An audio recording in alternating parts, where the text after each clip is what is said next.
Tak hanya di Hitu Tribuners, ratusan pendukung Argentina birukan jembatan merah putih Kota Ambon. Ratusan pendukung timnas Argentina birukan jembatan merah putih Ambon dengan jersey serta bendera Argentina. Pantauan tribunambon.com, ratusan pendukung timnas Argentina melakukan pawai mulai dari Jalan Jenderal Sudirman hingga ke Jalan Jembatan Merah Putih Kamis 1 Desember 2022. Bahkan dari kejauhan terlihat bendera biru Argentina seakan menutupi jalan Jembatan Merah Putih. Konvoi dilakukan dari Jembatan Merah Putih, mereka mengitari kawasan Poka hingga ke Bundaran Lemena, lalu kembali lagi ke arah JMP. Sautan klakson serta bunyi knalpot racing menambah suasana euforia kemenangan.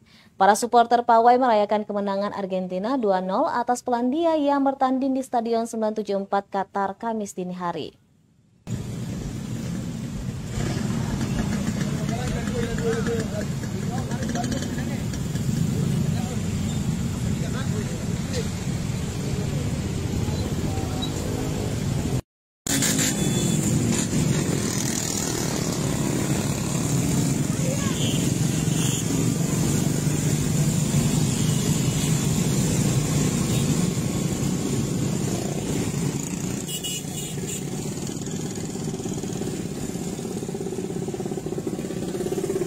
Terima kasih sudah nonton.